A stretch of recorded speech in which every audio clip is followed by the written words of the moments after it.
Now, welcome everybody to the 14th Annual Grand Lake U.S. Constitution. Let's give it a hand for the Constitution.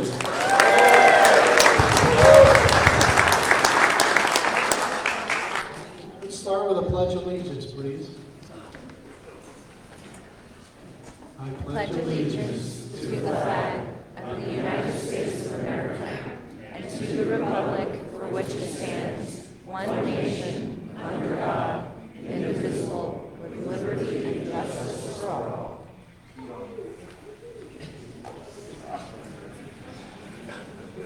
Well, thank you for taking time out of your busy schedules to be here. This is going to be a great event. We're looking forward to it. I'd like to start off by thanking our sponsors. We have sponsor boards back there and a couple up here. Some of our main sponsors, I don't know, is Rick and Cindy Johnson in the house? By the way, that's an AI song that she put together for us, Grand Lake Constitution. It's kind of fun. And then Mike and Jackie Tompkins with Grant Spirit. Hello, Mike, if you're listening on Facebook Live. We miss you guys. He was our chairman for a long time. They're just back in South Carolina right now. And then Sun Outdoors and Hydrotech have been some of our bigger sponsors. But we appreciate all of our sponsors. And we also do Youth Appreciation Day. And we have in-kind sponsors who are in the audience who have been part of this from day one. This is our third year. And they offer some fun things for the kids as part of our Youth Appreciation Day. I'd like to also thank all of our board members and volunteers. If you want to raise your hand.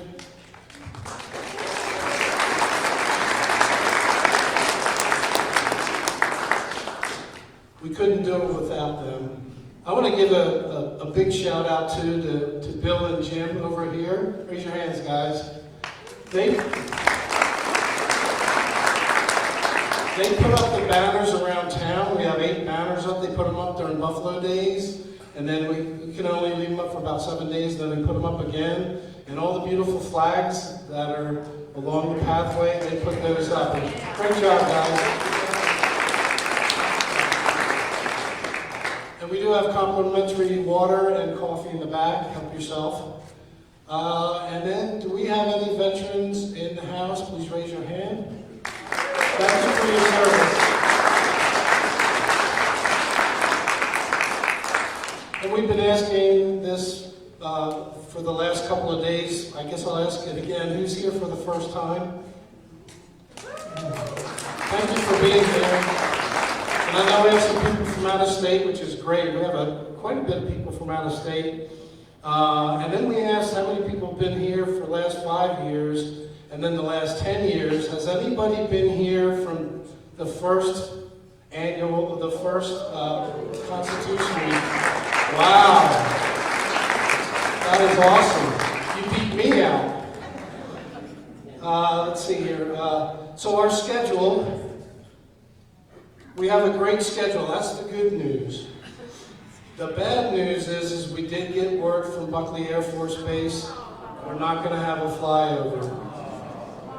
Apparently, one of our board members has done a great job. We were approved by the FAA, the Pentagon, coordinated with Buckley, but they said that there's been many other requests that were turned down because of budget cuts. So it wasn't a weather thing or anything like that. So I know that's a crowd pleaser. We're all disappointed to hear that. So anyways, tomorrow we have the Veterans Roundtable, and some of the speakers are here tonight, thank you. That's going to be at noon, don't miss that. We will hear from the gentlemen from the Warrior Panel, what their oath meant to them as they served, and what the U.S. Constitution meant to them. That night too, then we have Tom Cranaway speaking. He's been here 13 out of the 14 years, so that'll be good. And then Friday, I'm going to try to be abbreviated because we have schedules in the back. You can always grab one of those. But Fridays are Youth Appreciation. We're going to have the Sons of the American Revolution come, and they're going to be in their 1775 outfits. So we're going to take the kids back do some presentations. They're going to fire off some muskets. They want to dress up in clothes, colonial clothes, and take some pictures. So it's going to be really fun. Then we'll have some free pizza, and then activities for them. And then that evening we have another speaker, and then Saturday's our big day, as you know, the parade. No flyby, unfortunately. And then we are doing a fife and drum this year. That should be fun. And they are going to go back in time to Lexington and Concord for us. And then we have our keynote speaker, which is Professor Jonathan Turley.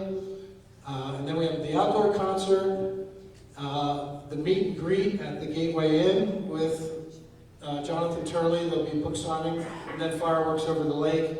And then we do have a Sunday worship service. So that's our schedule there. One thing I do want to mention, or continue to mention, is the celebration of America 250 has started. It started July 4th of this year. It's going all the way around the next year. So we're a little on the early side, but we looked at it and said, we need to be part of the celebration. And actually what's happening in Colorado is the America 250, Colorado 150, because it's been 150 years since Colorado is joining the Union. So we signed up because there's events, and we are officially part of the America 250, Colorado 150. So we're really excited about that. We got a couple of flags up for that event. And on the merchandise table, we ended up making hats. And so we have hats, pins, stickers, and tote bags that say 1776, 2026, 250 years of freedom, Grand Lake U.S. Constitution. So I encourage you to go over to the merchandise table. We also have various books. And then we have a silent auction over here. We have, due to what has happened last week, the town is wanting to make sure that all of our events are secured. We've been working with the Grand County Sheriff's Department. They've had deputies here. But anyways, we've had to increase our security budget for what's happened. If you want to contribute, we do have a bucket over there for donations for security. We still don't know how much. The increased security is going to cost us, but we have to do it. It's the right thing to do. So, on that note, I'd like to take a moment of silence with everybody after the murder of Charlie Kirk, exercising his First Amendment rights. It doesn't matter if you like the guy, hated the guy, what. No American should ever be murdered for exercising their First Amendment rights. So let's take a moment of silence for him and his family and our nation. We need to heal this nation. Thank you.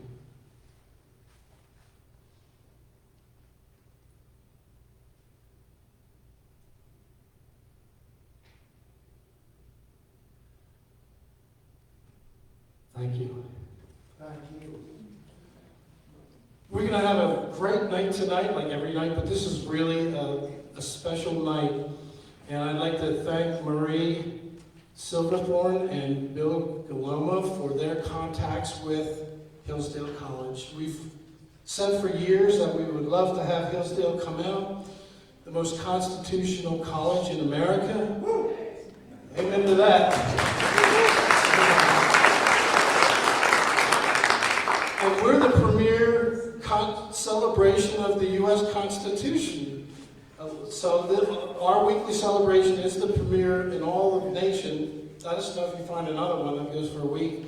So it's a perfect match to have a relationship with Hillsdale College.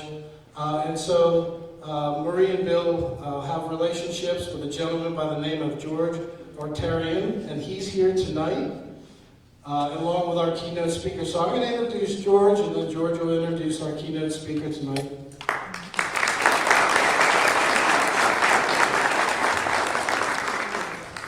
Thank you, Mark. Thank you, Marie and Bill.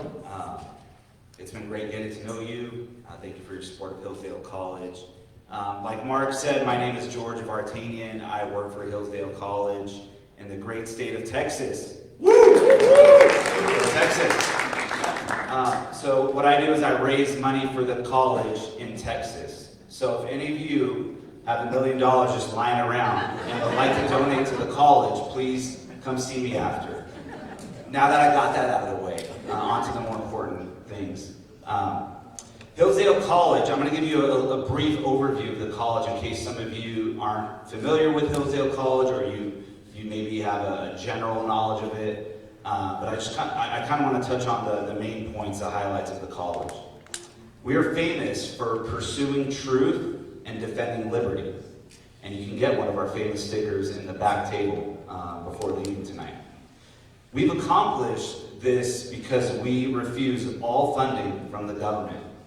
That's state and federal taxpayer money. Can I get an amen? Yeah.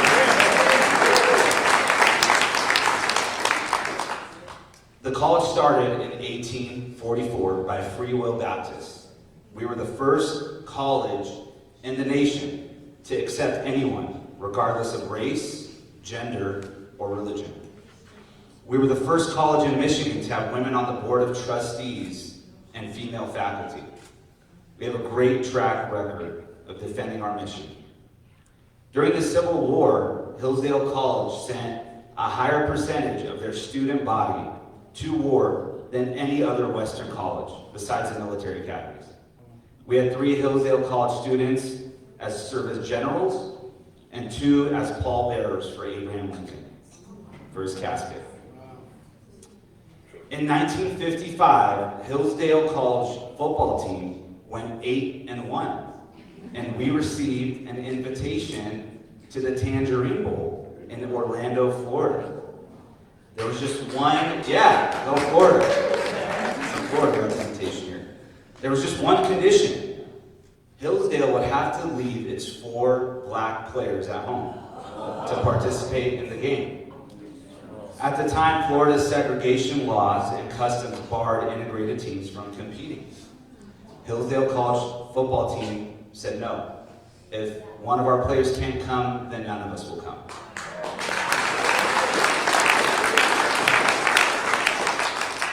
In the 1970s, Vietnam War vets returned home and came to Hillsdale College to use their GI Bill.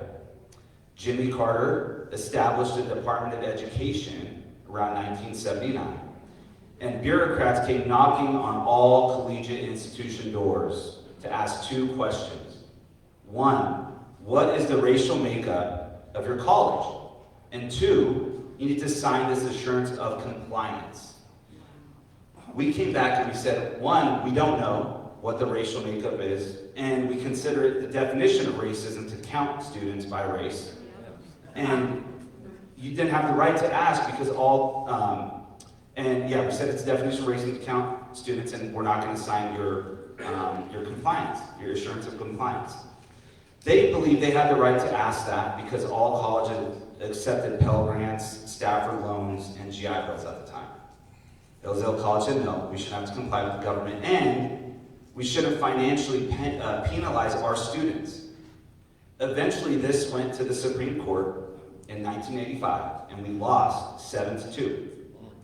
And the ruling was, if you take 1 penny, all bets are off, and all hands on. That prompted a Board of Trustees meeting. And at that meeting, they talked and they asked the question, should we submit to government wishes and accept funding and sign this assurance of compliance?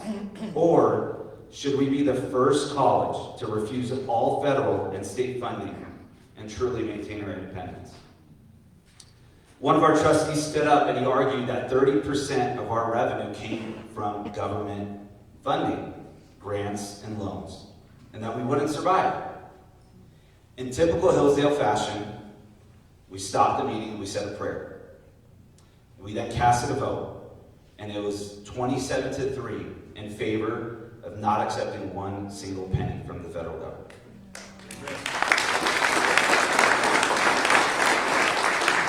The aftermath, we had to contact every student, and we had to replace all federal aid with privately funded scholarships. To replace federal aid, Hillsdale built up a large private donor network, and this became central to our identity and long-term financial strategy. Our independence from federal funds is a major theme in our marketing and in our mission statement. That caused some financial hardship for Hillsdale. We had to tighten our belts to make payroll and maintain commitment to students. So all of the funding had to be directed towards our students. We put a building hiatus on campus. So from the library that was built in 1974 until 2002 with the Fine Arts Building. What saved us? One of the things that was critical was Ronald Reagan. He had a weekly radio show, and he opposed Carter's Department of Education, and he praised Hillsdale for fighting the government, being the David, standing up against the Goliath, the federal bureaucracy. That's right. And every time he got on the air and praised Hillsdale College, our mailroom would be full, and our telephones would be ringing, saying, "I'm not an alum, and I'm not a parent. I just believe in what you're doing." So people would send in $5 here and $10 here. And both are in Primus subscription list. Who gets in Primus here? Woo! That's our monthly speech digest. If you'd like to receive that, it's free. Come talk to me after. Both are in Primus subscription list, and our endowment slowly grew because we stuck to our principles. For our students, we created a privatized loan program and increased the number of scholarships. We created our Veterans Freedom Scholarship. To ensure veterans were not disadvantaged, Hillsdale established a Veterans Freedom Scholarship. The idea was to privately replace the GI Bill by giving veterans that same kind of financial support without triggering federal oversight. And this scholarship is entirely funded by private donations, not taxpayer money. And it's a gift that keeps on giving. They can use it for their spouse or children's education or to pursue an advanced degree. Today, most board members from 1985 are not alive to see the fruits of their labor. They aren't alive to see our beautiful chapel that was finished in 2019. They aren't alive to see our students grow in their faith. They aren't alive to see the Kirby Center in Washington, D.C., or the 27 grads in the current presidential administration, or the K-12 initiative, where we help over 80 K-12 schools across the nation teach classical education and how to be good citizens. They're not alive to see one of the only colleges today actually practicing freedom of speech. Recently, Harvard was in the news with their $2.2 billion withheld. Yet their version of freedom of speech was violence and hateful rhetoric. In contrast, our college's president, Dr. Larry Arnn, of 25 years, often says anyone could make an argument at Hillsdale College as long as they do it in a dignified and civilized manner. Therefore, true freedom of speech flourishes. The Board of Trustees' decision in 1985 ultimately led to our speaker tonight to come and teach at Hillsdale College. It's my pleasure to introduce Dr. William Morrisey. He's held the William and Patricia LaMothe Chair in the United States Constitution at Hillsdale College until his retirement in 2015. He's a native of Rumson, New Jersey. Anyone from Rumson, New Jersey here? He served as Executive Director of the Monmouth County Historical Commission before his appointment at Hillsdale College in 2000. He graduated summa cum laude from Kenyon College with a double major in political science and English. His MA and Ph.D. in political science are from the New School for Social Research. He's the author of 10 books, including Self-Government, The American Theme, Presidents of the Founding and Civil War, The Dilemma of Progressivism, How Roosevelt, Taft, and Wilson Reshaped the American Regime, Churchill and Gaulle, The Geopolitics of Liberty, and a study of Moby Dick entitled Herman Melville's Ship of State. Dr. Morrisey has been an editor of Interpretation, a journal of political philosophy, since 1979. His reviews and articles have appeared in the New York Times, Social Science and Modern Society, Law and Liberty, The New Criterion, and many other publications. It is my distinct honor and privilege to welcome Dr. William Morrisey.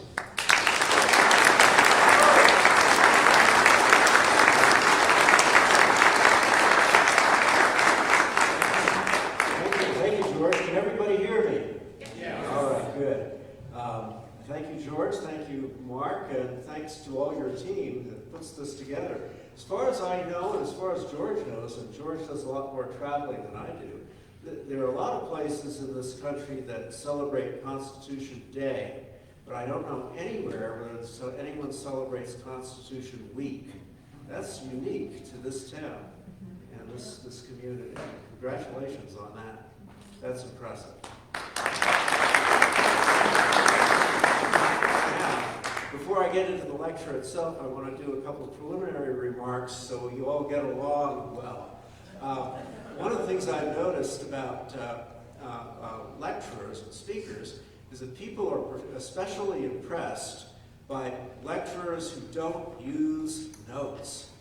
I can't tell you how many times I've had people come out of a lecture from somebody and ask, how was the lecture? Oh, he was great. He didn't use any notes at all. Well, guess what? I use notes. And the reason I use notes, and by the way, it might be helpful if I use notes to put my glasses on. The reason I use notes is, first of all, I'm not out to impress you. I'm out to give you information, you know, and I want it to be precise, accurate. And the other thing is, you'll hear me giving you lots of quotes, especially from the Federalist Papers and some other sources. The reason is, I don't want you to think that when I tell you something that I'm just spinning it out of my head, and that I'm making it all up. I'm giving you evidence. This is what they said. This is what I say they said, and I'll look here. This is what the guy actually said. So I really want to bear with me as I use notes throughout the lecture. Now, the topic today is separation of powers in the Constitution. And if you think about separation of powers, typically, if you just look at it from the standpoint of separation of powers narrowly, it becomes like an 8th grade civics class that puts your feet to sleep slowly over the course of half an hour. It's important to put the separation of powers within the Constitution, and it's important to understand the Constitution in terms of the American regime, and particularly the purpose, the intended purpose of the American regime. Now, I just used a word, regime. The word regime has taken on a bad connotation ever since President George H.W. Bush was using it to describe the Saddam Hussein regime in the run-up to the first Gulf War. But actually, in classical political science, the term regime is a neutral term. When I say classical political science, I mean Plato, Aristotle, those guys 2,300 years ago. It's a time-tested term, and I'll be talking about it. I put some information about it on the board, and I'll go through that. But a regime could be good or bad. You could have a good monarch, right? A monarch who's good, King Solomon from the Bible, or you could have Saddam Hussein, right? So each form of government can go either way. And it's important I want to make sure you see that before I start using this notion of regime, so you won't think that I'm condemning the American regime when I use the term. The other thing is that most of the talk will be about the founders' intentions, the founders' constitution, the way they envisioned separation of powers. However, as we all know, there's been a substantial change in the Constitution and in the application of separation of powers in the past, at least the past 80 years or so, 80 to 90 years. And I wanted, toward the end of the lecture, in the last 20-25% of it, I'll be talking about who changed it, why they changed it. It was a very deliberate change. It wasn't some sort of accidental thing. It was a new regime strategy. In effect, they altered the American regime quite deliberately. All right, so much for preliminaries. Now for the actual lecture, which I will deal with my notes. Americans declared their independence and to prevent further violation of their unalienable rights, rights ordained by the laws of nature and of nature's God. A person, George III, along with other persons, the British parliamentarians, had violated those rights. But it takes persons organized into a regime to violate rights systematically. That is in the way prescribed systematically. That is in the way the Declaration of Independence describes it, with those 27 charges against the king and the parliament. That's a systematic betrayal of unalienable rights, of natural rights. Similarly, it will take, and they understood this very well, that it will take another regime, a very different kind of regime, to secure those rights systematically. Now, to secure the rights of life, liberty, and the pursuit of happiness, the Declaration tells us governments are instituted among men. That's the purpose of government, to secure your natural, unalienable rights. So government is an invention of human beings. It's a convention, but it's designed to secure what you have by the laws of nature and nature's God. And that's the purpose of the U.S. Constitution. As Publius puts it in the 51st Federalist paper, justice is the end, that is to say, the purpose of government. It is the purpose of civil society. It ever has been and ever will be pursued until it be obtained or until it be lost in the pursuit. Justice, he says in the Federalist 43, consists of security for what he calls the rights of humanity, which means the unalienable natural rights of human beings given to them by God. That is to say, the framers of the Constitution were answering the call of the Declaration of Independence. The two documents are intimately linked. Now, what does the Constitution constitute? Well, it doesn't constitute the American people, does it? Because it starts out with we the people. People were already there, right? Constitution constitutes the federal government of the United States of America. It constitutes the supreme ruling offices or institutions of the American regime, and also defines the relationship of those offices with other American levels of government, the states, counties, and municipalities. The Constitution also stipulates how those offices will be filled by the persons who will wield those ruling powers. Ruling offices or institutions give a certain shape or form to a political society. They channel the energies and ambitions of citizens in specified directions while discouraging those ambitions and energies from going in other directions. Aristotle says that politics is the architectonic art. It's like architecture. You think of the building that we're in. The architecture of this building directs your energies when you're moving around into it in certain pathways, doesn't it? Hallways, aisles, that kind of thing. And if you go off the pathway, you run into something that hurts. Well, he's using that as an example of what a political founding, a political regime is. It sets certain limits and pathways for the energies of the people who live in that particular political community.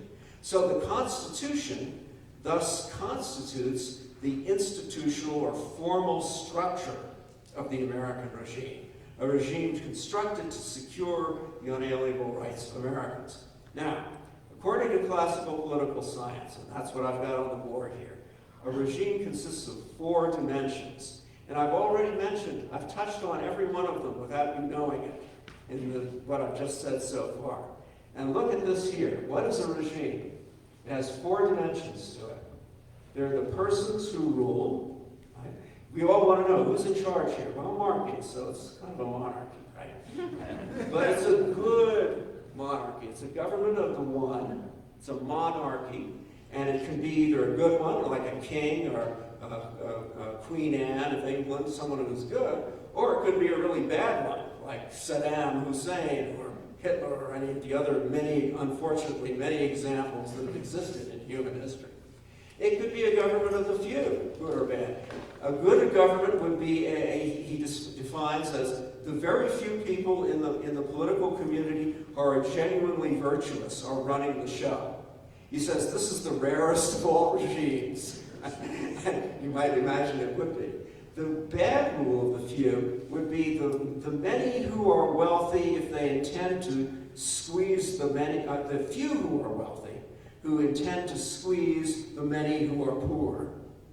Now, the rules of the many, the bad rule of the many is what he calls a democracy, because it's the many who want to squeeze the rich. They want to expropriate the rich, right? And so that's the bad rule of the many, and then the good rule of the many is a very interesting one. And I believe you had someone here, was it Dr. Nadelson, who was talking about the Roman Republic? The Roman Republic was designed as what Aristotle called a mixed regime. And the British in the 19th century had one too. You have in such a regime, he says, you have one legislative body that is peopled by the few who are wealthy. You have another legislative body peopled by the many who are poor.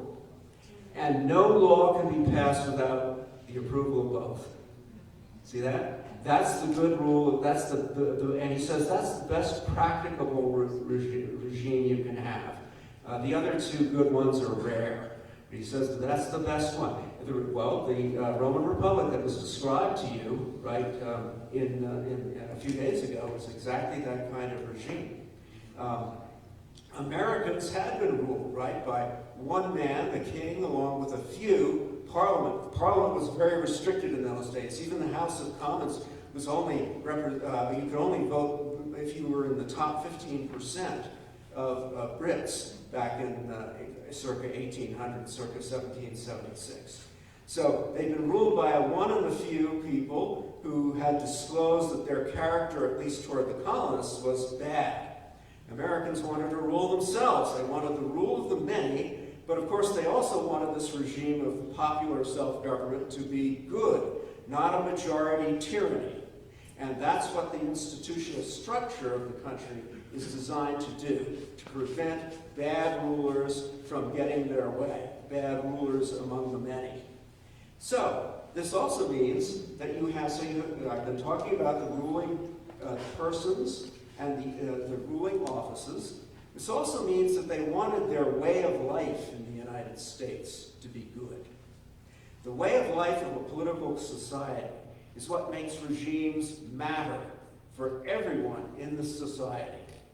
The way you think about your life, the way you conceive of the life prospects for yourself and your family, the habits of your heart and mind, these are decisively influenced by the rulers and ruling institutions that prevail in the country in which you live. We speak of the American way of life. In the Bible, what does God say? My way. Not the way of the Egyptians, the Jebusites, the Evites, the whatever other, Canaanites, everyone else. Not their way, my way. Here are my laws, here's my regime. Thank you very much. Do this or else trouble will ensue and I will make it for you. That's a regime. Today's Iran. That's a good regime. Today's Iran. The rulers call for and enforce, and the ruling institutions reinforce yet another way of life under another set of laws, as do the rulers in ruling institutions in China, Russia, any country you can name. Now, as an example of this, very specifically, take my mother, Rose Wagner, born in Cliffwood, New Jersey in 1912, one of eventually 9 children whose parents had arrived in the United States from Galicia in 1900. Galicia was a Polish territory within the Austro-Hungarian Empire, which was still around in 1900. Now, after the war, the Austro-Hungarian Empire broke up and Poland became an independent country, so Galicia became part of Poland. What if her parents had stayed in Poland?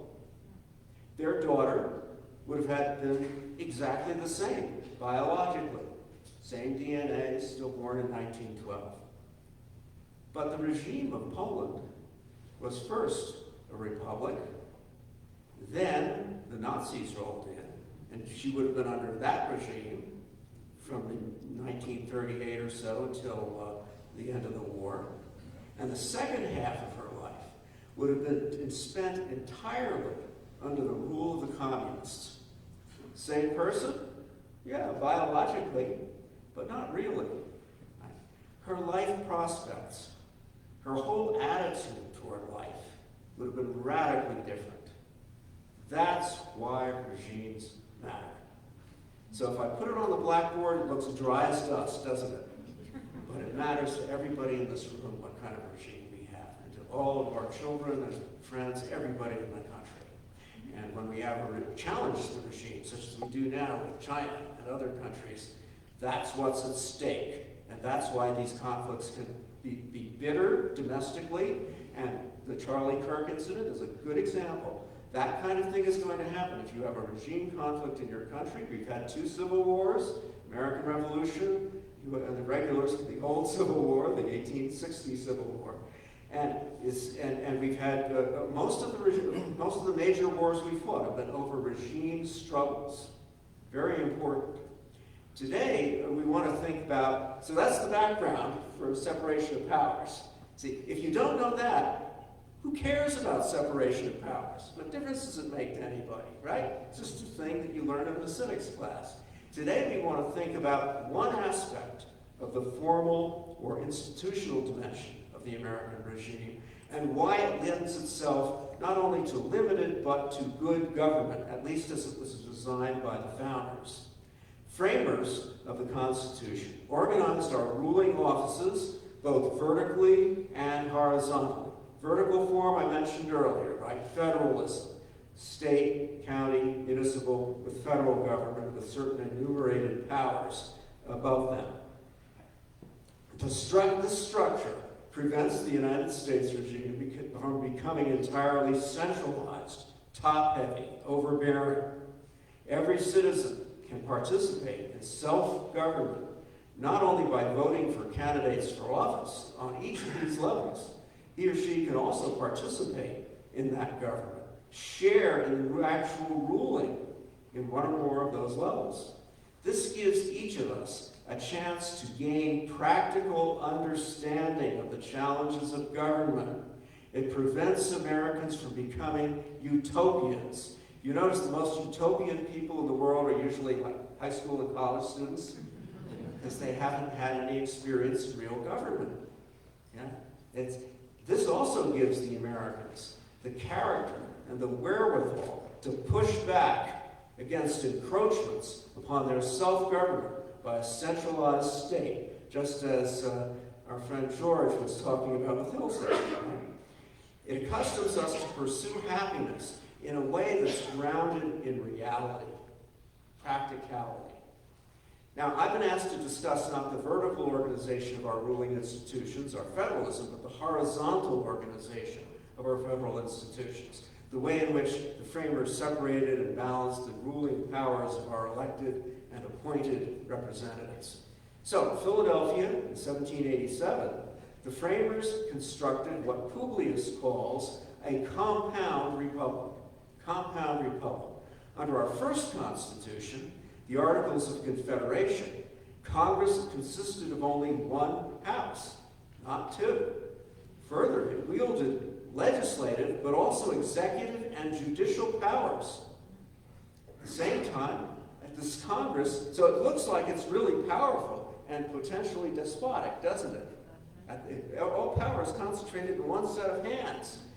But to cut that back, what they did was to make the Congress depending for its funding on the state governments.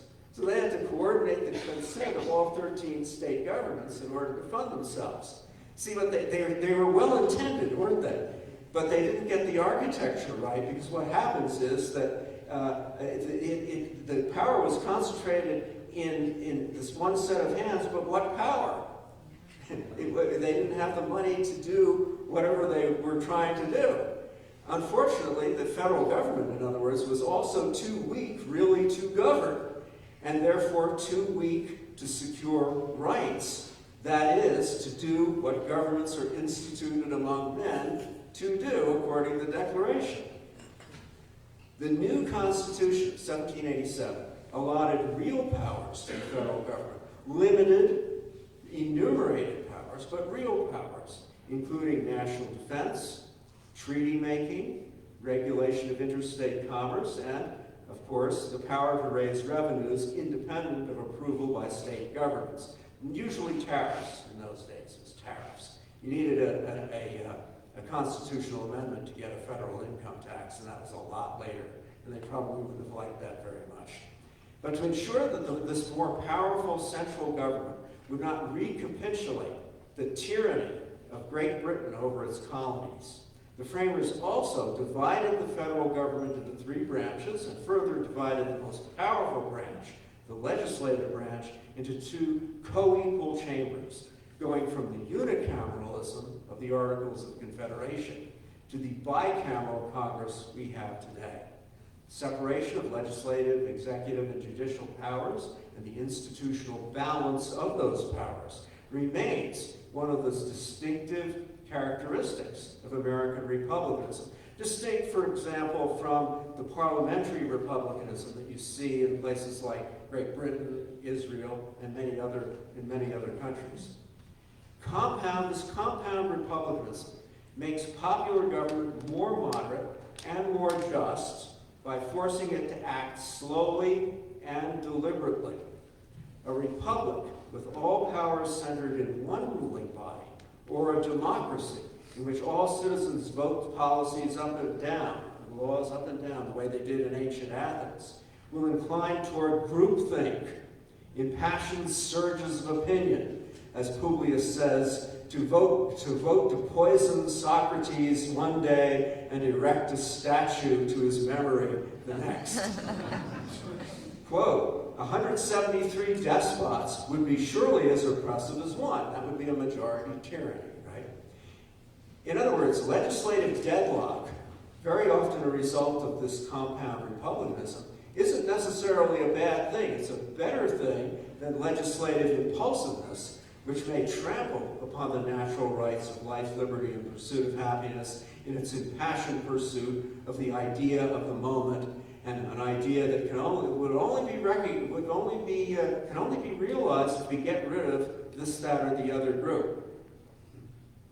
As Publius writes in the 47th Federalist, paraphrasing Thomas Jefferson, the accumulation of all powers in the same hands, whether a few or many. See, he knows his Aristotle, right?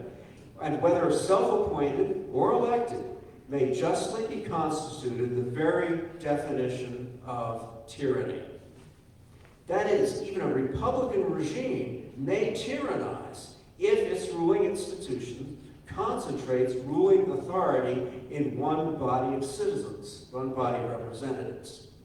In this, both Publius and Jefferson follow the great French political philosopher Montesquieu, who in his book, in 1714 book, The Spirit of the Laws, wrote, "There can be no liberty where the legislative and executive powers are united in the same person or body of magistrates. Such a threat to liberty is simultaneously a threat to life, as Montesquieu, Jefferson, and Publius all learned from the British philosopher who was around in the late 1600s, early 1700s, John Locke." Listen to this, Second Treatise of Government. This is one of the most important passages in the history of political thinking. Here's Locke. "He who attempts to get another man in his absolute power does thereby put himself into a state of war with him, it being understood as a declaration of a design upon his life. For I have reason to conclude that he who would get me into his power without my consent would use me as he pleased when he got me there, and destroy me too when he had a fancy to it. For nobody can desire to have me in his absolute power unless it be to compel me by force to that which is against the right of my freedom, that is, to make me a slave." Close quote, John Locke, circa 1693. That's what these guys were reading. And isn't that the truth? I mean, a lot of us here in this room are old enough to remember the 20th century, right? This is what I like talking to audiences like this. They remember things. And they remember and if they don't remember personally, they remember in the history books, communist Russia, communist China, millions of people who gave up their liberty, and how many millions, tens of millions of people died because of that. That's what Locke anticipates. centuries before it happened. While such terms as separation of powers may seem rather dry and dull, what the institutions they describe do for us is anything but dry and dull. They are indispensable to our happiness, our liberty, and actually our lives. So, okay, how will it work? How did the debt framers design our federal institutions so that separation and balance of powers could work in the real world, not just on paper, on a document like the Constitution? The people are the sovereigns. If we are to govern ourselves, then we must make our own laws. Under the terms of the 1787 Constitution, the House of Representatives represents the people more directly than does any other branch. It's the most democratic of the three branches. A representative need be only 25 years old, U.S. citizen for only 7 years, a resident of the state that he will represent, and hold no other federal office while serving in the House. Quote, under these reasonable limitations, the door of this part of the federal government is open to merit of every description, whether native or adoptive, whether young or old, without regard to poverty or wealth, or to any particular profession of religious faith. That's pretty democratic, right? And that's what's built into the House. These representatives will stand for election every 2 years.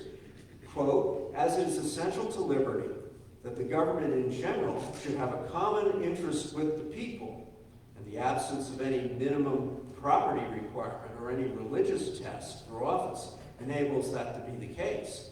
So it is particularly essential that the branch of it under consideration, namely the House of Representatives, should have immediate dependence on and an intimate sympathy with the people, a dependence ensured by the frequent elections, the 2-year elections. Now, if so, I've heard it said, why are there so many congressional millionaires? Why do some of them serve so long in safe seats, right? Doesn't that look very much like an oligarchy? Well, the fault, my dear fellow citizens, lies not in the Constitution, but in ourselves. Right? We voted those millionaires in. If you don't want to be represented by a millionaire, don't vote for one. Right? And if political parties often nominate millionaires because millionaires can bankroll their own campaigns, join a political party and change that practice. A sizable percentage of Americans are consists of independents, right? They have no influence on the nominations in any of the parties. Publius himself addresses this issue, Federalist 57. Quote, if it be asked, what is to restrain the House of Representatives from making legal discriminations in favor of themselves and a particular class of society, right? Rich guys, for example. I answered the genius of the whole system, number one. 2, the nature of just and constitutional laws. And above all, the vigilant and manly spirit which actuates the people of America, a spirit which nourishes freedom and in return is nourished by it. If this spirit shall ever be so far debased as to tolerate a law not obligatory on the legislature as well as on the people will be prepared to tolerate anything but liberty. That's why we're here today, right? Because we don't want to tolerate this kind of thing.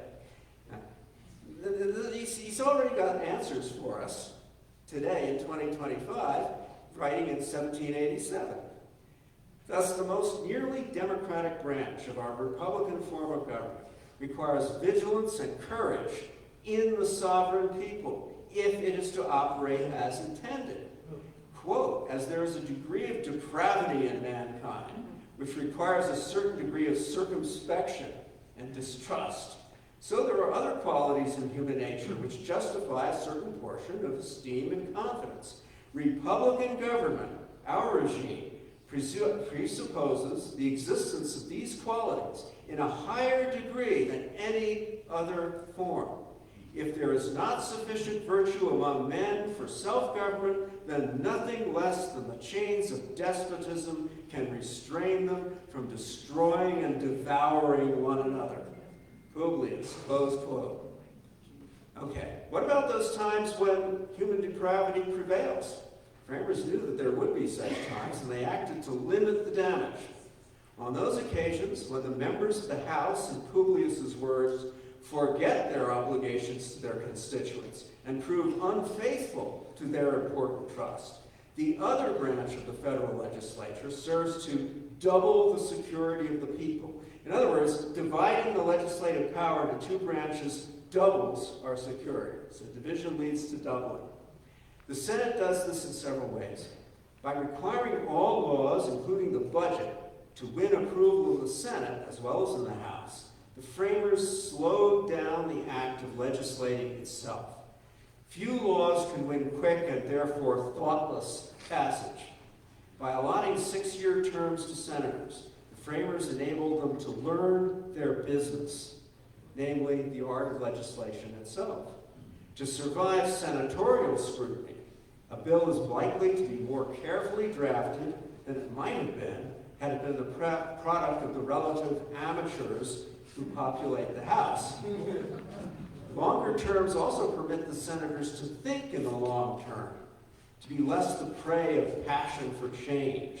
Quote, excessive change in passion, get this is beautiful. Excessive change in policy poisons the blessings of liberty itself. It will be of little avail to the people that the laws are made by men of their own choice, if the laws be so voluminous that they cannot be read, and so incoherent that they cannot be understood. That would never happen. If they undergo such incessant changes that no man who knows what the law is today can guess what it will be tomorrow. Law is defined as a rule of action. But how can that be a rule which is little known and less fixed? Okay? Smart guy, Publius. Under such conditions, he says, only the sagacious, the enterprising, and the moneyed few can function effectively. A state of things in which it may be said with some truth that laws are made for the few and not the many, which means it's no longer a Republican form of government, small r Republican form of government. Ultimately, an ever-changing system of laws is no system of law at all, sacrificing the respect that the people feel for the laws themselves. How can you respect it if it's here today, gone tomorrow, right? For the rule of law itself, and above all, for their own Republican regime. It undermines the trust that people have and the advocacy people have for their own government that is their government. See that? Without a bicameral legislature, without the stability given to that legislature by a deliberative and well-informed Senate, a Republican people will begin to lose the very virtues, the very character, which alone guarantees a decent legislature altogether. Fickle, ever-changing, ever-impassioned lawmakers shirk what Publius in Federalist 63 calls a due responsibility in the government to the people. People must be able to hold their representatives accountable for the laws they pass. A here today, gone tomorrow legislature will shirk such responsibility as new members blame the old ones for present ills, then disappear before their own once fashionable follies begin to plague the nation. So in sum, legislative bicameralism, short terms for House members, longer terms for senators, enables each branch of the legislature to check the bad tendencies of the other and to supply the strengths in which the other is deficient. The House gives our republic fidelity to the people, particularly to what the people want right now. The Senate gives our republic steadiness, fidelity to the longer-term good of the people. Together, they can produce decent laws that we can live with for a long time. That's the founders' design. That's what they intended by this design. President, moving to the executive now, President doesn't make laws. He executes the laws that the legislators make. When you talk to a child, ask them what the executive means. It means you execute. You execute the play. The coach forms the play, but you got to execute it. What good are the best laws if they are not enforced or enforced incompetently? As Publius writes in Federalist 70, energy in the executive is a leading character in the definition of good government. Only an energetic executive can protect citizens against foreign attacks and against domestic insurrections. Only an energetic executive can provide what Publius calls the steady administration of laws. Only such an executive can protect property and secure liberty against, he says, the enterprises and assaults of ambition, faction, and anarchy. Weak execution of the laws, he adds, is but another phrase for bad execution, and a government ill executed, whatever it may be in theory, must be in practice a bad government. So it isn't governing anything. Right? Same thing with a parent, right? You can have all the rules you want, but if you don't enforce them, anarchy prevails in the household, right? Now, in order to do this, the strong executive will need 4 institutionally protected characteristics. First of these is unity. President Truman famously said, "The buck stops here." 2 or more presidents would only add to the bickering, finger-pointing, and backstabbing that come with all forms of government. Second is duration in office. The president's 4-year renewable term in office will give him a stake in the office of the presidency itself, enough to give him reason to defend the office against any attempts at legislative encroachment upon executive authority. While the laws of Congress that Congress enacts set down the policies of the government, legislators and the people they represent do not, he says, always reason right about the means of promoting those aims. To intend the public good, in other words, is not to know how to obtain it. A 4-year term in office gives the executive time to design a system of administration, as Publius says, a system of administration that is an orderly way in which to enforce the laws of the land. Notice that the Constitution does not call for presidents to lead public opinion. I'll be getting back to that when I talk about the changes of the regime. It rather provides them with the wherewithal to follow the intentions of the public as expressed by the legislative enactments with energy and intelligence. Speaking of wherewithal, the third characteristic of a sound executive office is adequate provision for its support. Congress passes the budget. It therefore must set the salary of the executive. But it could manipulate that salary, couldn't it? So as to reward a pliable president and to punish an independent-minded one. I don't know where we get one of those. It could dominate him, right? It could dominate him that way. The Constitution expressly prohibits Congress from altering a president's salary during his term in office. So you're not on a short leash with Congress. Finally, fourth thing, an executive must wield what Publius calls competent powers. These include not only command of the military, authority to negotiate treaties, but also the power to veto legislation the president deems imprudent or unjust. As Publius puts it in Federalist 71, when occasions present themselves in which the interests of the people are at variance with their inclinations, it is the duty of the persons they have appointed to be guardians of those interests to withstand the temporary delusion in order to give them time and opportunity for more cool and sedate reflection. You can tell he's an 18th century writer. Cool and sedate reflection. That is, the president provides a second line of defense after the Senate against the tyranny of impassioned majorities, legislating advantages to themselves. Over the long run, this will make American self-government better. Could a president not veto good laws? Yes, of course he could. Publius acknowledges that. But he says the injury which may possibly be done by defeating a few good laws will be amply compensated by the advantage of preventing a number of bad ones. He figures that the legislature is going to churn out more bad laws than good ones, and we need a president who's got the guts to, and has the power to veto those laws. Laws need not only to be framed and executed, obviously. They also need to form a basis for judgments in court. Supreme Court, our third branch of government, consists of judges with lifetime tenure, removable only upon retirement, death, disability, or impeachment for bad behavior. Publius calls, quote, the standard of good behavior for the continuance in office of the judicial magistracy to be certainly one of the most valuable of the modern improvements in the practice of government, providing an excellent barrier to the encroachments and oppressions of the representative body, the legislature. Notice that he wants a legislative body, but see how he's hemming it in? He's really limiting it in all, with the Senate, the presidency, and now the Supreme Court. It's going to have to be a very strong, firm legislature that gets things passed and gets laws that are acceptable to the other branches.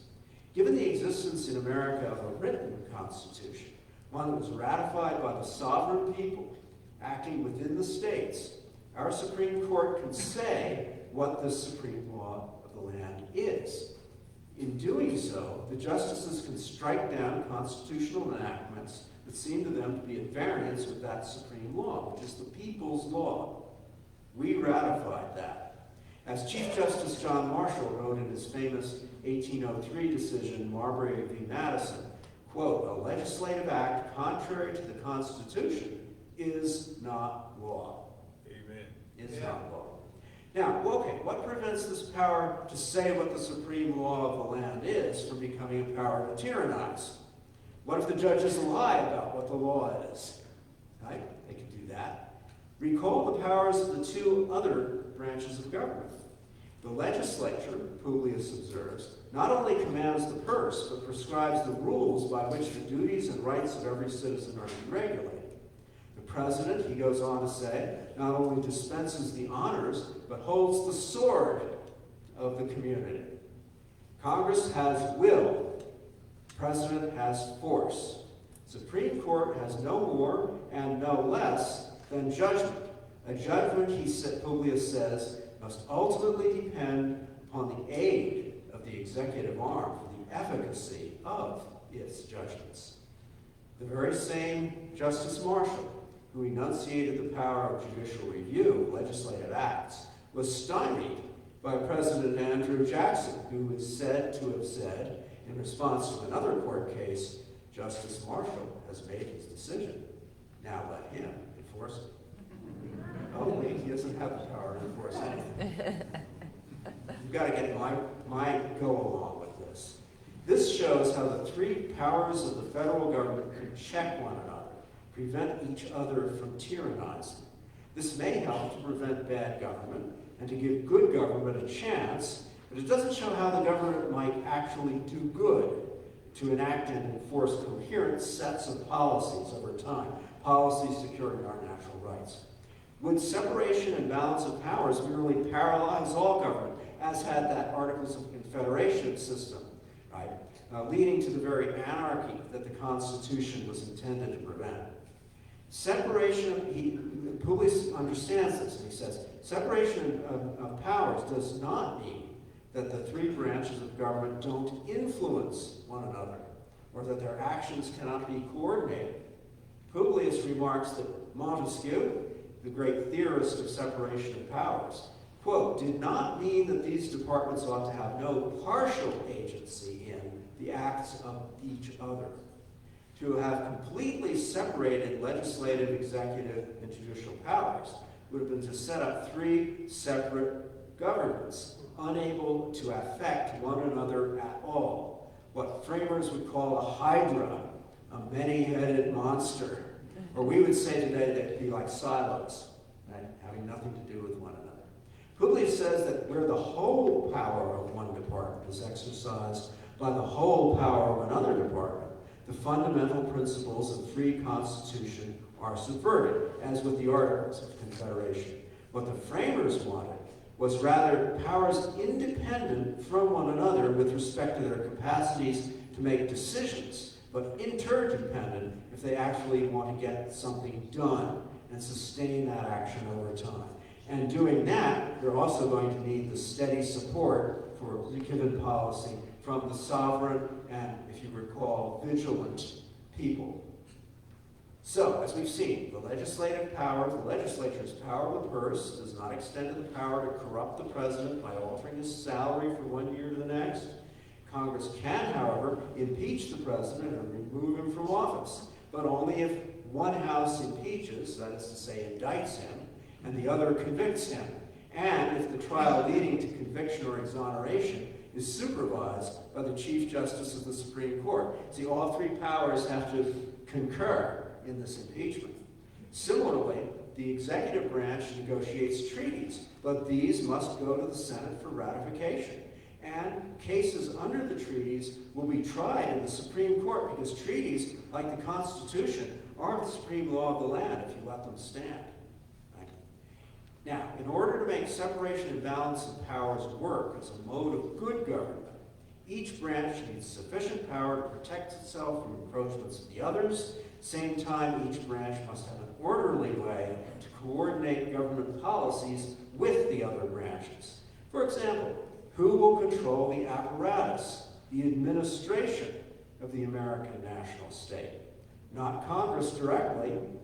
Pennsylvania delegate to the convention, James Wilson, argued that a principal reason for unity in the executive was that officers might be appointed by a single responsible person, thus avoiding intrigue, partiality, and concealment. If you got more than one executive they'll all be jockeying and lobbying the Congress to get their guy through. At the same time, complete presidential control over appointments would allow a president to create offices and fill them with his favorites. The very definition of corruption, as the term was used in the 18th century, and one of the most frequent complaints against the monarchic regime. Again, the solution was to divide and correlate two powers, giving nomination to the president, confirmation to the Senate. The sovereign people can then clearly observe both of these governing actions and finally hold their representatives responsible for them. It's this moral responsibility of the people's representatives to the people and of the people to themselves and to one another that gives the American regime its distinctive character. If one nation under God means, in the words of the Declaration of Independence, that each of us must appeal to the supreme judge of the world for the rectitude of our intentions, then what better way to mature us into the right exercise of that supreme responsibility than by reinforcing our sense of responsibility to one another. All right, that's the way the founders designed it. And it worked pretty well, right, for a long time. But things changed. About a century ago, the American regime and the American polity began to see a transformation guided by a body of principles collected under the banner of progressivism. Progressives explicitly rejected the philosophic foundation of the American founders and also rejected its constitutional design, including its understanding of separation of powers. On the philosophic level, the progressives shifted the foundation of rights from the laws of nature, nature's God, as per the Declaration of Independence, to the laws of history, defined as the march of human progress. Okay, you have to ask, when you say you have rights, where do those rights come from? What's the source of rights? You can say, God.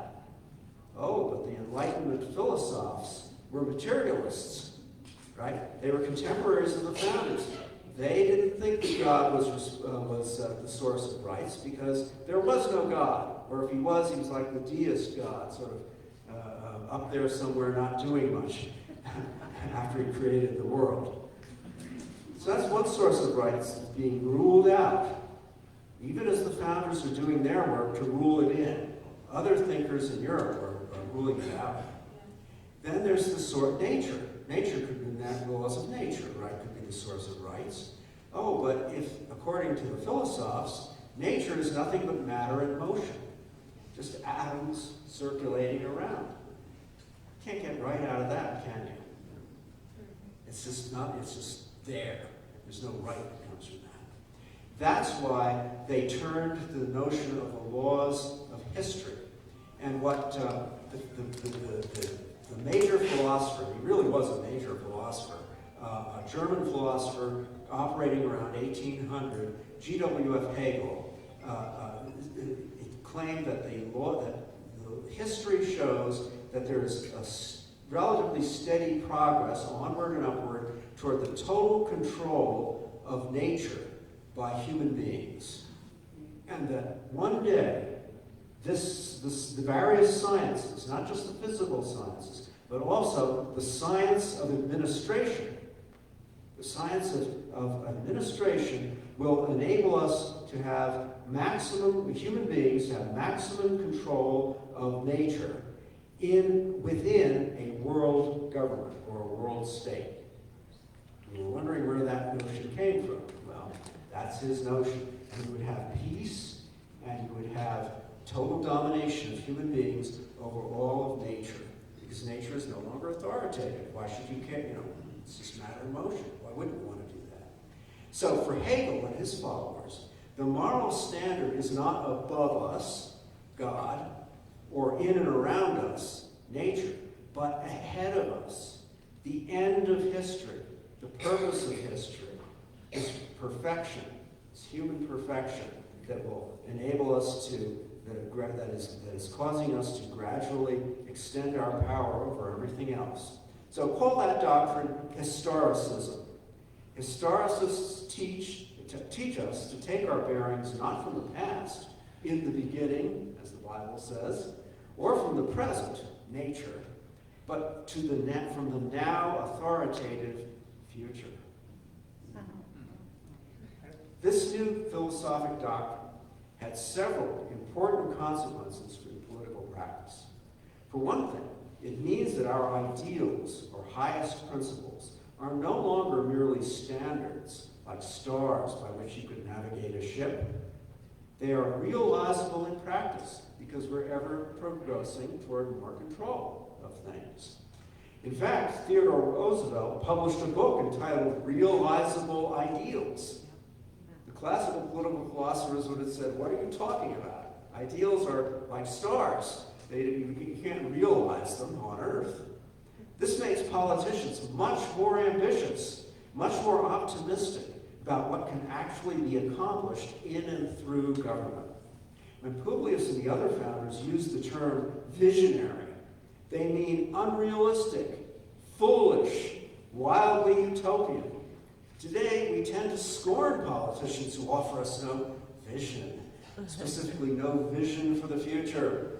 If history conceived as the course of events is a story of progress, of onward and upward toward the realizable ideal, then the duty of statesmen and educators must be to hasten the occurrence of that wondrous future. To do so, historicist political and social science claim to discover laws of history according to which progress must be managed. Graduate schools of political science, modeled on those established in the 19th century German universities, where Hegel, of course, taught, was our first try was Johns Hopkins University in the 1870s, in that kind of university. And that is where the young Woodrow Wilson and the young John Dewey, the great educator philosopher, right? That's where they got their PhDs. That's where they were exposed to Hegelian ideas. And what these new educational institutions were designed to do was to provide a class of professionals, teachers, attorneys, administrators, in addition to social scientists, who would occupy administrative positions in the modern Hegelian state. They would form a new kind of aristocracy, perpetuated not by heredity, of course, but by tenure. Their claim to rule would not be bloodlines or warrior virtues, but expertise, a sort of knowledge combining theory and practice, which purports to show the rest of our fellow citizens how to live. Your way of life will now be decided upon by these groups. The universities would teach what the German sociologist Max Weber called the science of administration, a science wielded by experts who would apply the laws of history in order to guide their states toward a better tomorrow. But if progress toward the authoritative future is the new way of life of the new regime, the separated and balanced powers of the old regime must be overcome. They get in the way, right? They get in the way of progress. You don't want to slow things down. You don't want any deadlock. You want to get moving.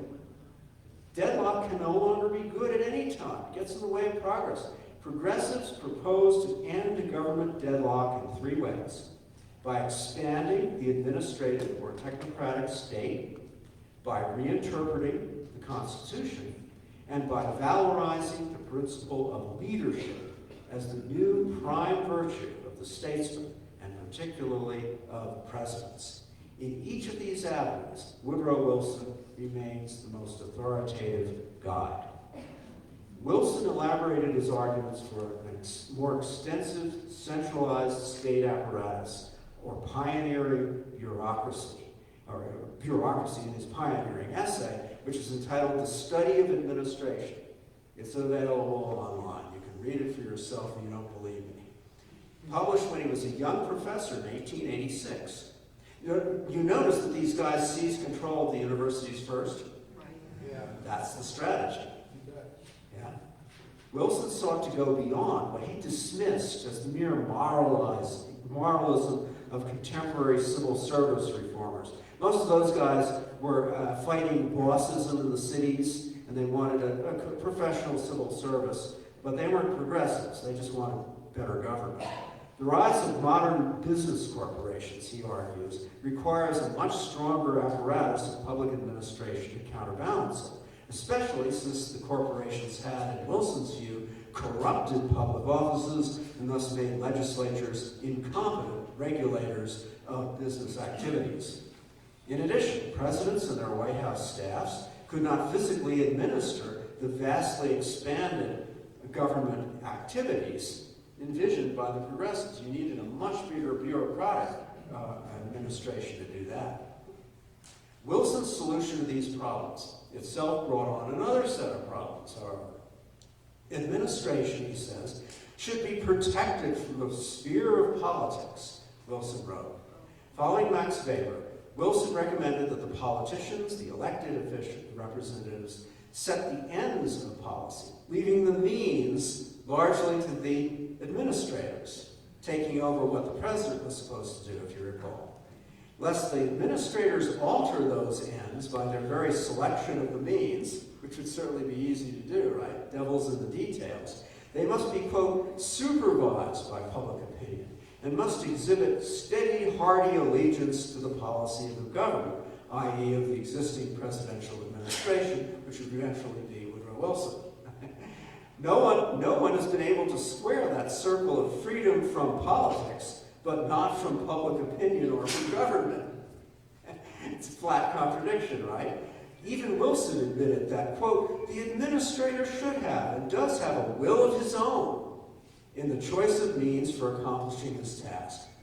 This has led to the now familiar congressional practice of writing very general legislation with the administrative regulations to be filled in by the relevant departmental staff or staffs, and then beating up on the department heads in the hearings.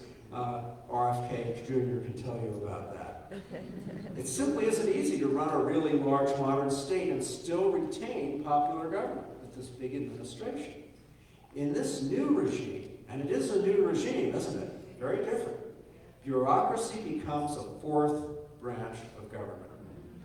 Effectively an aristocracy or oligarchy embedded in a Republican regime.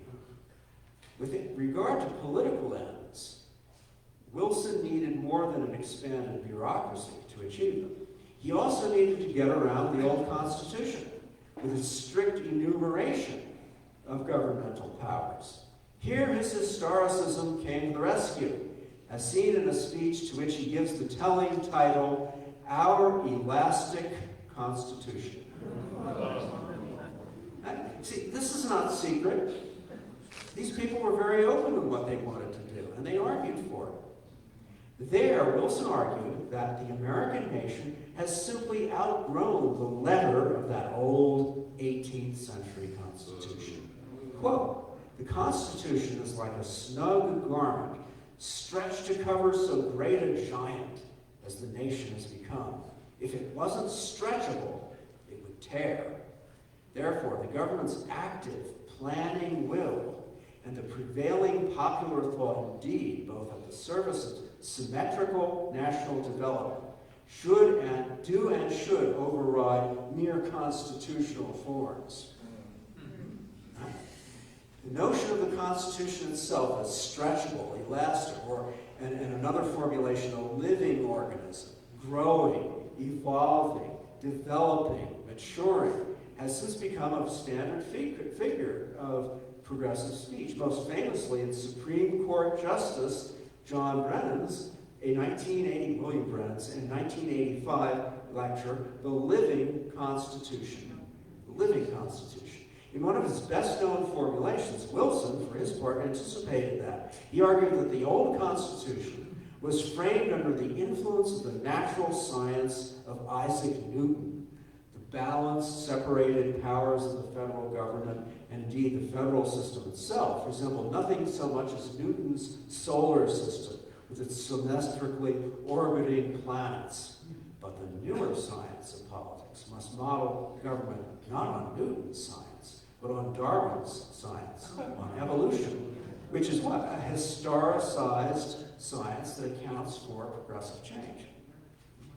Because the Supreme Court of Wilson's time resisted such evolutionary adaptations as the progressives had recommended, Wilson tended to read the court out of his project, referring constitutional matters to public opinion as interpreted by presidents and administrators. The one thing that might derail this project would be a sort of popular feeling that what might be called constitutional guilt over such confident elasticity, right? Especially if that guilt were coupled with a popular fear that elasticity might redound more to the benefit of the rulers, the ones who were stretching, than to the rulers who ruled who were being stretched. Wilson met this problem rhetorically with the assertion, "We have done our interpreting with good consciences." He felt good about it. More substantively, if the course of events or history moves ever and onward upward, if human beings are indeed becoming better and better, then surely we are nearing the point in which the sort of skepticism regarding human nature, that depravity that Publius talked about, that led the founders to build separation and balance of powers into the federal government in the first place, will be more and more unnecessary. Right? Under this assumption, we can safely remove the swaddling clothes from baby America and get her into spandex. We can have a much more centralized national state, pursuing much more ambitious projects of social and political reform, both domestically and internationally, with the help of a not so responsible bureaucracy, because we're all better than we used to be, more trustworthy, more evolved. Now, the third component was leadership, to spur us on more quickly to these heights, meaning the third and final piece of the Wilsonian paradigm, leadership. If history is going somewhere really good, do we not want to hasten our arrival? Do we not need prophetic, visionary statesmen who hail us onward toward the promised land, the end of history? Do we not need public opinion leadership? Well, in this case, 20th century technology played right into the hands of presidents. First with the radio, which FDR was the master, television, which Eisenhower was no slouch on television, but Kennedy, of course, and a number of others. And now, of course, tweets. Direct contact with the people, in other words, to get to lead their opinions toward what the president wants. So, today we see the results of the century-old project begun by the progressives. More than a century old now. Basic structure of the Constitution remains, but a substantial overlay consisting of a hugely expanded and more ambitious national state in which bureaucracy, the new Darwinian or evolutionary school of constitutional jurisprudence, and the demand for presidential opinion leadership, the structure fails to satisfy either the original requirements of the founding or the new requirements of progressivism. That tension has led to the political struggles of our time. This was a nonviolent regime change. It was a revolution. And it was, but increasingly, as people have become to recognize that it has its limitations, and as they have seen what they've actually done more and more, you're getting more and more pushback against it. That's why when people say, "Oh, it's so contentious nowadays." Anytime you have a regime struggle, it's going to be contentious, and people know that they're in a regime struggle. Initially, they didn't really realize. Many people didn't realize that this was a regime struggle. If those regime struggles were tied to geographic, territorial divisions, as they were in the 1850s, we could be heading to a civil war. As it is, we know not exactly where we're headed, except into further elections based on this regime struggle now. Right? This time, however, the fundamental character of this American regime struggle do seem to be, at this point, more clearly stated and argued than they have been at any point in my lifetime. And that is all I have to say for myself, ladies and gentlemen. But it's time for questions.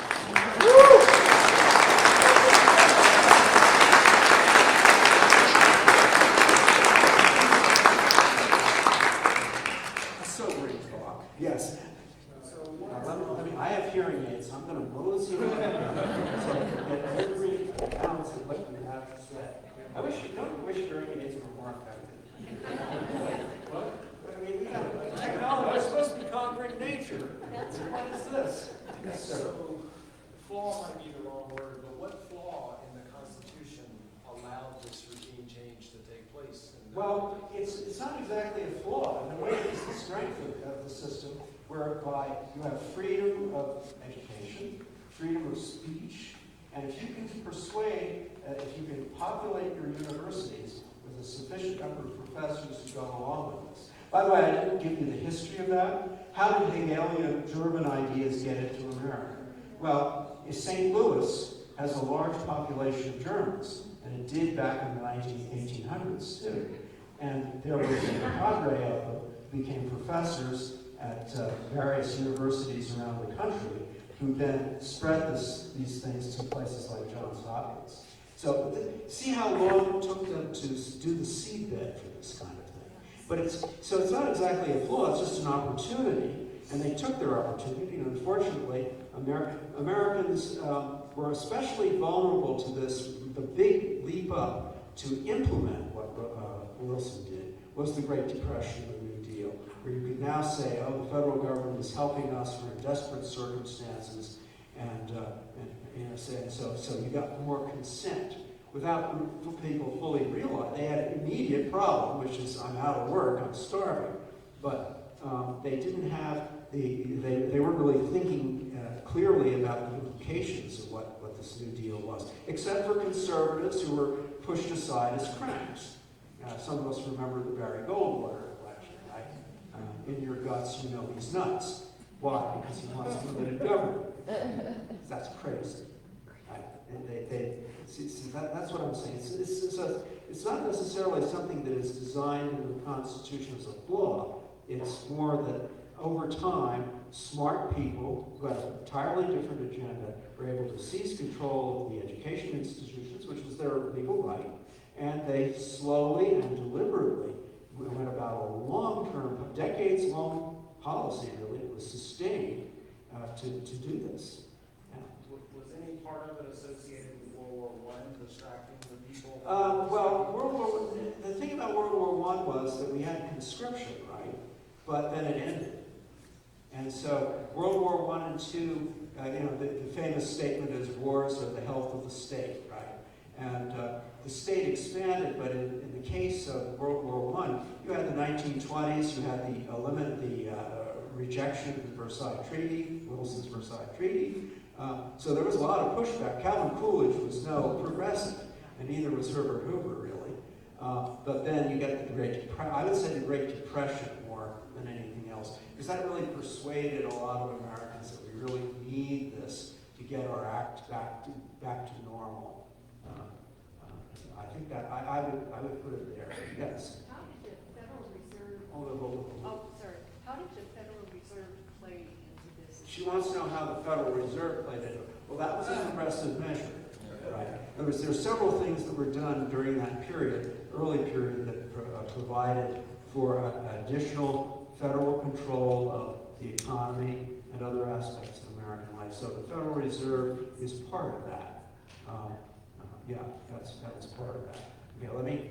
Dr. Morrisey, what I'll do is I'll run the mic, you can stay there, and then that way I'll run it back and forth. That way you don't have to do a lot of it.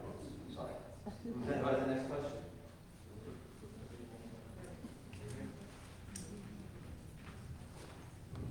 Like one thing you left out, to implement that progressive agenda, was to change the courts. And Roosevelt tried to pack the courts.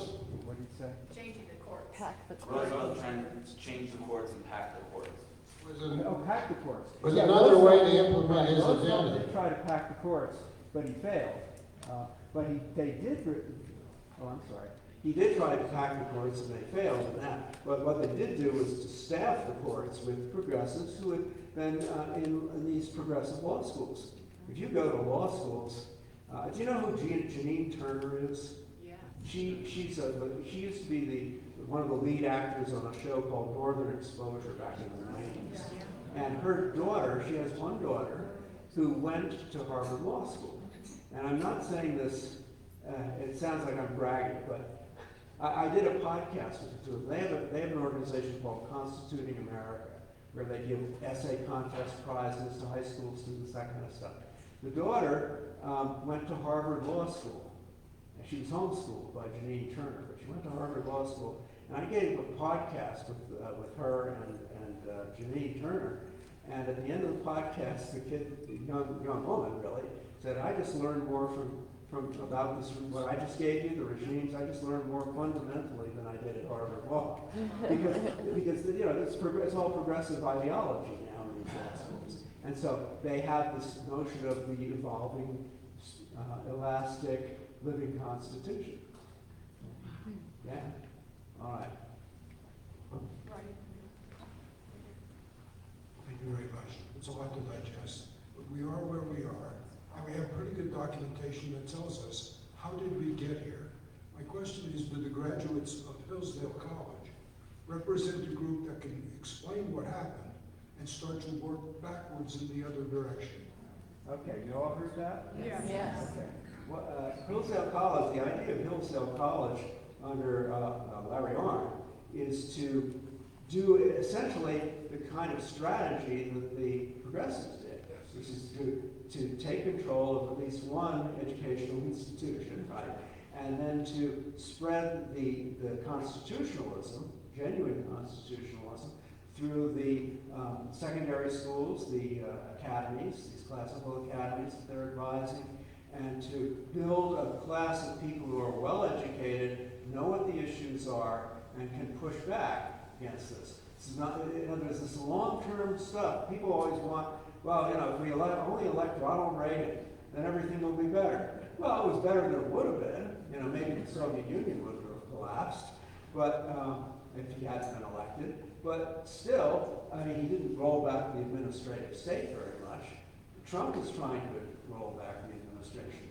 I'll tell you a story about Dr. Arnn that I understand.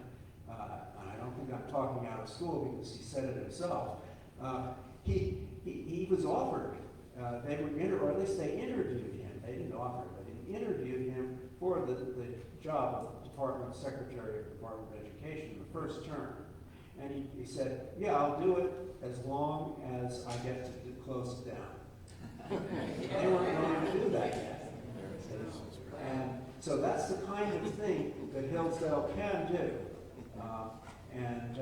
It's a gradual process, but that's the way the progressives did it. Yes. Now, how much time do we have? Who knows?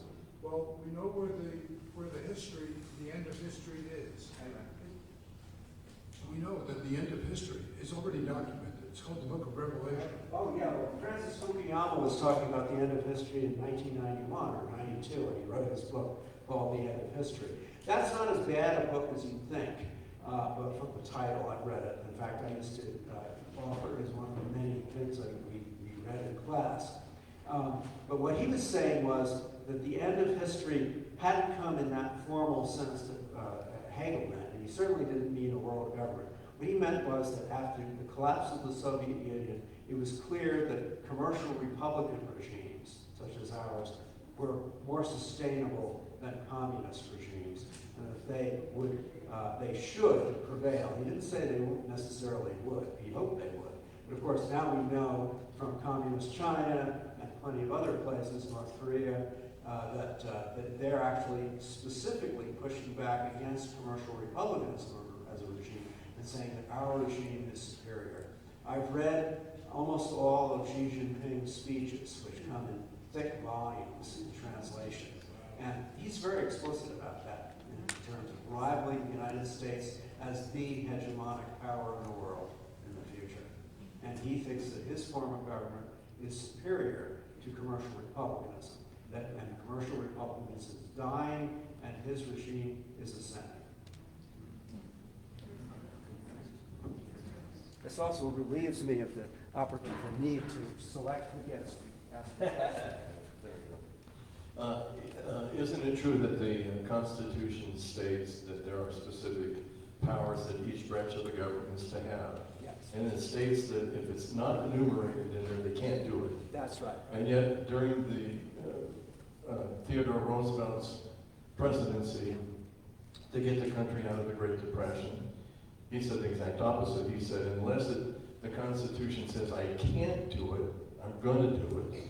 And then the other branches, the judicial and legislative, joined him. They didn't stop him from opposing the Constitution. Is that correct? Yeah, Roosevelt was an interesting figure because he's kind of a transitional figure. Until 1912, when he actually ran on something called the Progressive Party ticket, he wasn't a progressive all the way down. There was that Hegelian historicist philosophy that I was talking about. That wasn't Roosevelt. Roosevelt didn't have a coherent, consistent, underlying philosophy. He basically was a moralist. If you were a good person, if you were a good man or a good woman, you were okay with TR. He didn't care whether you were a Christian, an Aristotelian, whatever you were. As long as you were a straight-on good person, you were okay with TR. And that he came out of that civil service reform movement that I mentioned, which is not a progressive movement. But he was a state builder, and that's where you're talking about.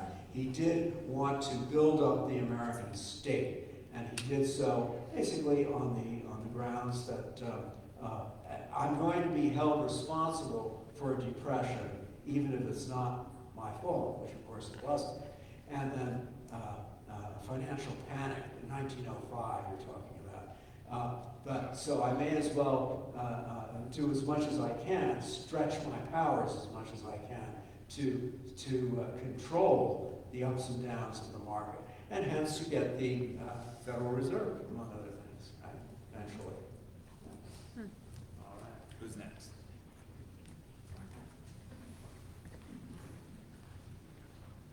Get my action senses. What do you think about 100 years after Wilson, the U.S. Supreme Court striking down the Chevron doctrine? Oh, that was a long time. Chevron? The Supreme Court, recent Supreme Court decision, striking that down and basically putting a nail, one nail at least, in the coffin of Wilson's bureaucracy. Yeah, that's an important point, and that would be very good to do. Oh, I'm sorry. Yeah, I agree with you. I don't have a great answer for you. I just agree with you that things like the Chevron doctrine and other things that are state-building measures based on this progressive ideology can be rolled back if you have people who are willing to put justices. The Supreme Court now actually has a fairly constitutionalist orientation compared to what it was throughout my lifetime before. And I'm 74, so that's pretty old.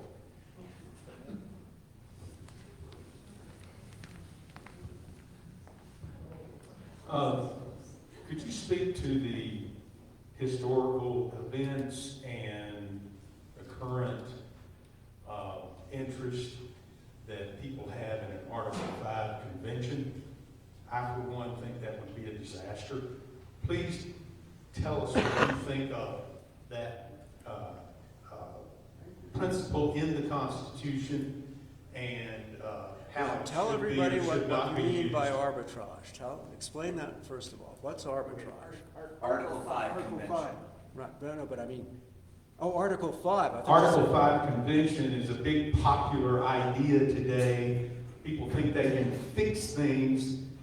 I don't think the Constitution's broken. Many people think they need to fix the Constitution. Please speak to the principle involved with Article 5 in that Oh, that's, if there are errors to be fixed, that's what it's about, rather than Okay. what's popular today. now we want to remember, I want to get to the documents here. So what I want to do is to give you Article 5. I'm going to read it to you, okay?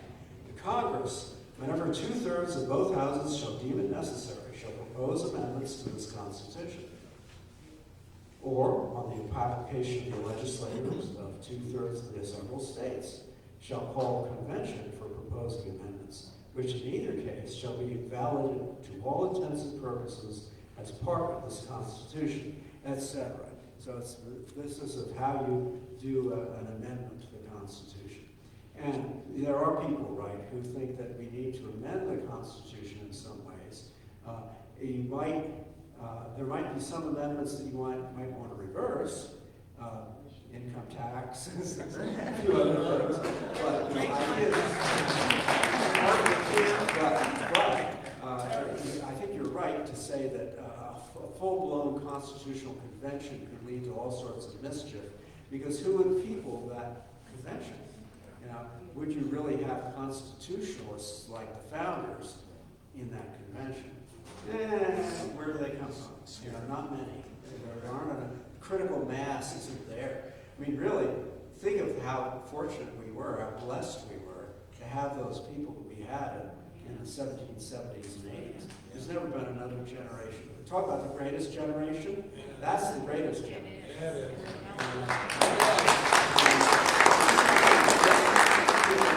Where's the Benjamin Franklin? Yes. You know, where's the James George Washington?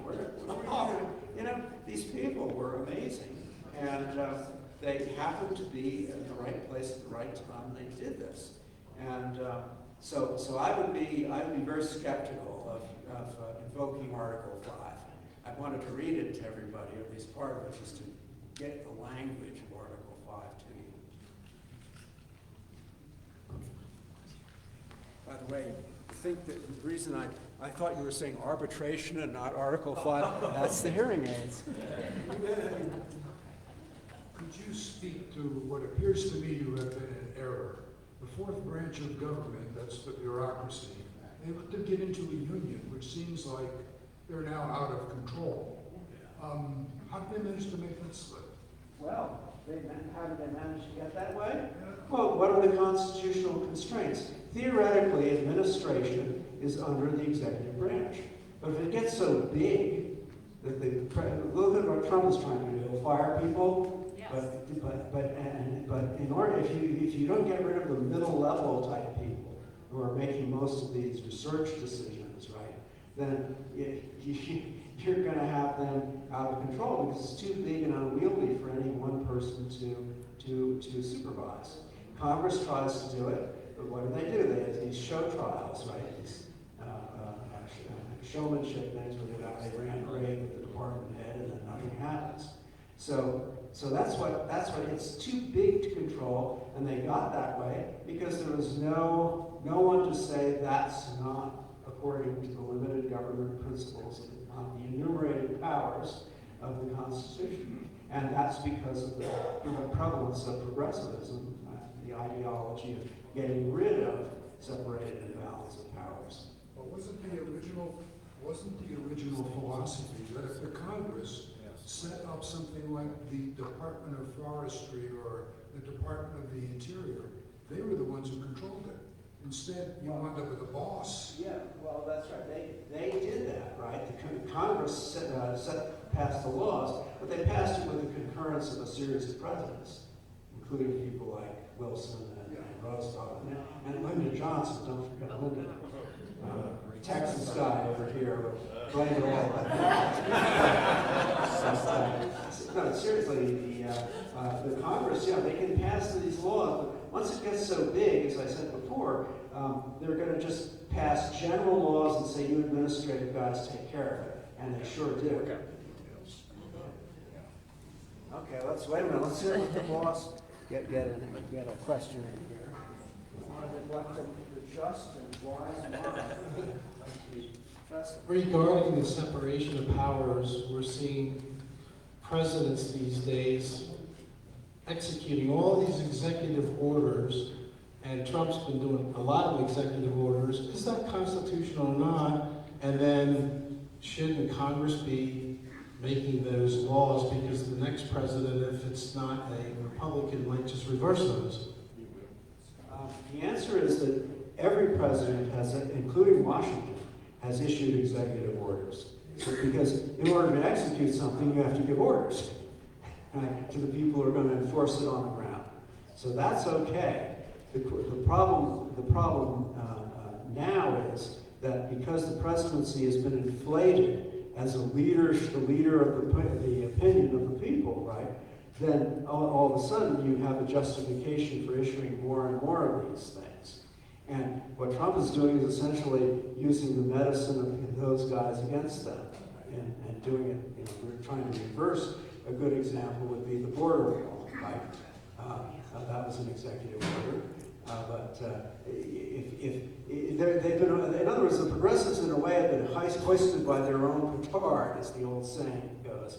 If you use executive power in the presidency to lead the people, and you use executive orders as one of the major ways of doing that, then what stops somebody like Trump from doing the same thing to you guys, right? And that should be a sobering thought, but their thought is going to be, we're going to get rid of Trump after a few years, and then it'll be back to business as usual.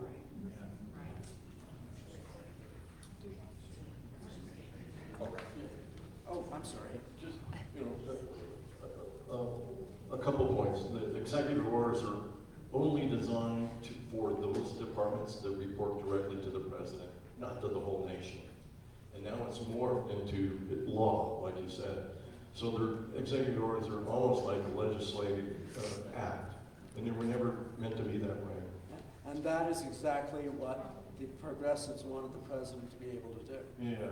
And then the other thing that's kind of interesting for the whole audience, I would say, that there's a root cause here for all these problems to kind of occur, and that's apathy. I think our population for a long time has been so apathetic and lazy that we've allowed these things to happen. Why do we have rampant abortion? Nobody stood up and opposed it. It's crazy. And so, why was prayer taken out of the school? Nobody stood up and opposed it. They just allow it to happen, and they're apathetic. Yeah, he's talking about apathy, in case you didn't hear what he was saying. He's talking about problems really apathy. Well, you get apathy, especially when you have an administrative state that's babying you along. When Alexis de Tocqueville, the French politician and political philosopher, came to America in the 1830s, he emphasized the fact that civic associations are the way Americans get things done. Voluntary civic associations, kind of like this, right? But he also said that you can have what is called soft despotism. By he said, yeah, he's a Frenchman. He lived during Napoleon's time. He knows what hard despotism is.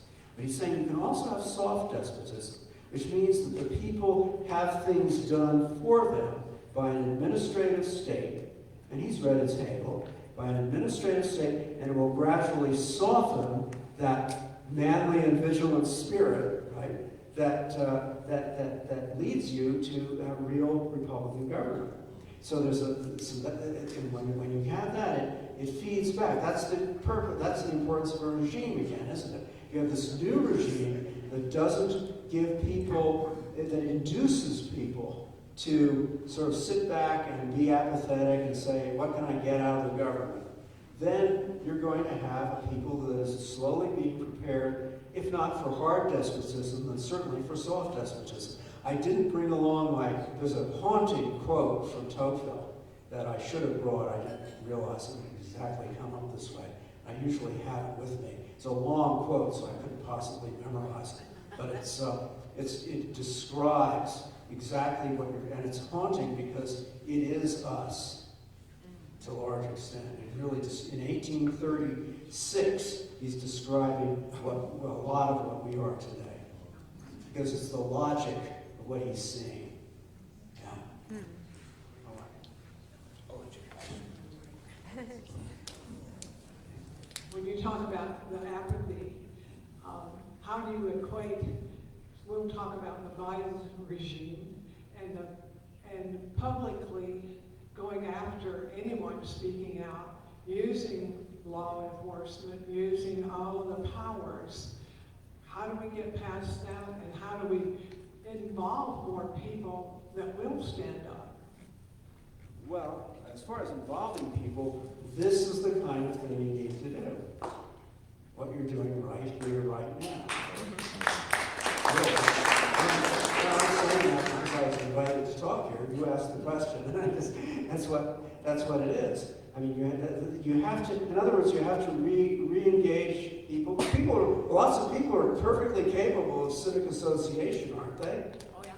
We still do that, but they have to be aware of the consequences of not doing that and of coming to become dependent upon these central authorities that will kindly, and then, as you say, there are teeth behind the generosity, right? Once they get sufficient apathy, if anybody steps out of line, they look like cranks, and we can ruin them with lawfare and all sorts of other devices, including now assassination. Right? I think she has one. I'm loud. Anyway, I just wanted, her question was so good, and your answer is fantastic. It is up to us. If it's going to be, it's up to me. And so the civic association thing is really important. 6 years ago this month, I started something in Northern Colorado called Perspectives 101. We started with 25 people. We are now 1,400 strong. People are hungry for information. And if we don't do it online, we don't do it by Zoom, we do it like this, in person. And it is our dream that if that light bulb went off in Northern Colorado, I have the recipe for it. Anybody who wants to do it, if we had little light bulbs like this going across our state in all our communities, and then imagine across our country, we couldn't get bamboozled into what's happening to us.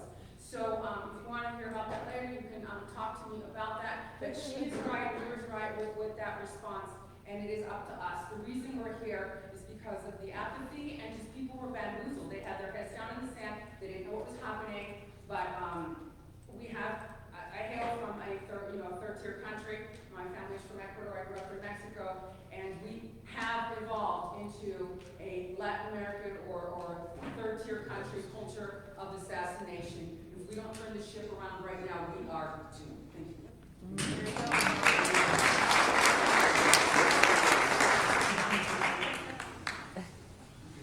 you. You explained the development of the progressivism that produces the Congress making a law and bureaucrats making rules for it.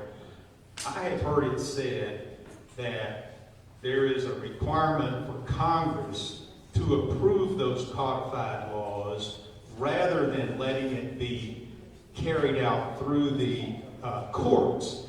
Is that true, or is it what we have right now is just where the bureaucrats make the code and we have to live by it? See what I'm doing? See what I'm doing? I'm going like this. Okay. That's rubber stamping, my friend. I understand. Yeah. Understood. That's what they do. So they can't call out any legislation because they are superior to the administrative state in law, if not in practice. It's just that they don't exercise their power. And there's so many of these things that it'd be very hard for them, right, it's out of control. question is it their responsibility Yes. to approve the codified rules? Yeah, I think it is. But they just don't do it. Yeah, Is that or true? or they rubber stamp it, you know, because there's so many of them. You know. As a practical matter, in other words, it gets out of control. Yes. Should we do one? Say I got white gloves. One more? Ask Mark, how long do you want to go? I think one more is good. One more? Maybe one or two, because I had something to say too. Who wants to ask the final question? Okay, Bob, is it? My only question, you've been there at the school and all that, you have questions too. How about you looking at the group that we have here? What do you think of it? We've heard it from the doctor. How about you, sir? What do you think? Oh, well, you're asking me that question? This is Dr. Morrisey's time. No, I love this. We're excited to be here. I think Dr. Morrisey hit the nail on the head. I mean, we'd love to see this happening all across the country. The fact that you all are doing it for a whole week is wonderful. We know people who will watch our online courses together. We have folks living in senior communities, and they'll devote an afternoon of watching an hour of our online course and discussing it and dialoguing about it. So that's another idea. They're free. If you go to online.hillsdale.edu, we have courses on Genesis, we have courses on C.S. Lewis, courses on Second World Wars that I'm taking right now by Victor Davis Hanson, Constitution 101, Intro to Constitution. So get a group of people together like this, take a course, talk about it, influence the youth, get involved, whether it's at this local level or find what you're passionate about. If it's something that we're doing at Hillsdale College, let us know, come talk to me. But we're so thankful for this night and this opportunity to be here. We'll leave it at that. Good?